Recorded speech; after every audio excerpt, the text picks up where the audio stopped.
Welcome to day 23 of my Advent calendar, and the Vik-a-min for today is iodine. And along with nitric oxide, this is one of the things I've really found interesting to learn about because it's such an important part of our daily diet, or should be, and many of us are deficient in both nitric oxide and iodine. So we're going to chat about that in just a minute, but firstly I did want to thank you all for the good wishes for a speedy recovery from my relapse. I'm feeling a whole lot better, still taking it very easy. Got a jigsaw on the go, and I think I pulled a muscle doing my jigsaw yesterday, reading some books and watching TV. So it's definitely not the time for me to be overdoing it. And one of the things that long COVID has taught me is to not overdo it. So, but the good thing is I am feeling better. Okay, on to iodine.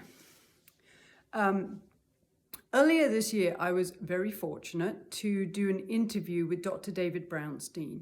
And he is a naturopath and a board certified physician that works out of an office up in Detroit, Michigan.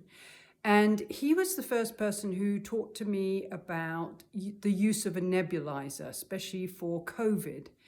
And at the time, he was saying it's very important to put a drop of iodine in the nebulizer. And what I wanted to do today was just share the importance of iodine in your diet. And this is the book by Dr. David Brownstein that I have read numerous times. But iodine really does have many, many positive effects in your body.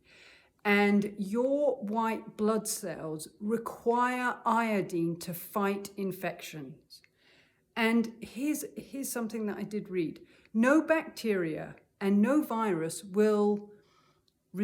is resistant to iodine. It's one of the reasons that hospitals use iodine as a surgical scrub, and they use it to clean the areas of hospitals. Another thing that I learned is our bodies cannot store iodine.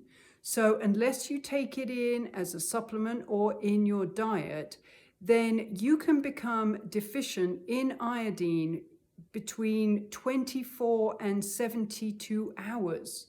So we really need to watch our intake of iodine and make sure it is an optimum intake. What I'm doing right now is a Vic experiment on myself. And I don't know if you can see my arm right there. See, little brown 3x3 mark.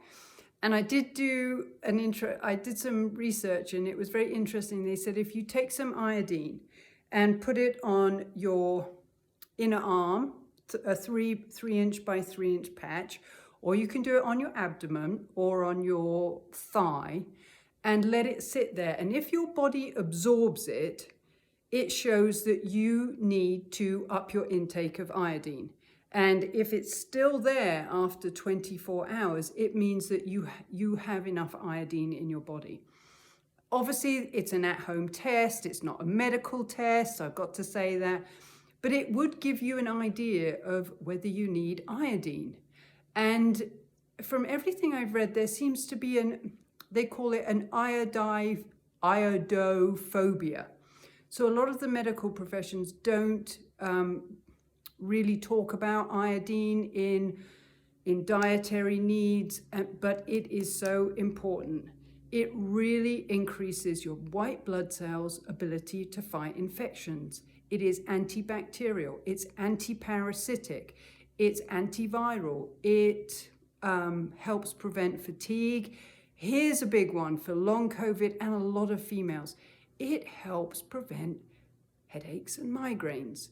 And the other thing is it elevates your pH. There are a lot of other benefits, or there are a lot of other things. Most people associate deficiency in iodine with thyroid issues, but it is so important that we are getting sufficient amount in our diets, and if not, that we're supplementing with it. Iodine is obviously found naturally in seawater, so those of you living by the sea probably have a little bit more iodine in your body. It used to be found in our soil, and obviously the soil produced the food that we eat.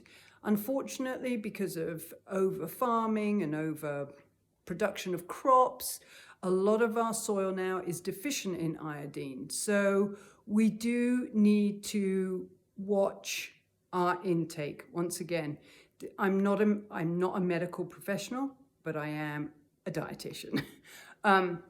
Here's another interesting thing. So here's me rabbiting on about iodine. But in 1918, after the flu pandemic, they identified iodine as the most effective viral agent, because obviously after that pandemic, they didn't want another one of those things coming along. And I also read a study about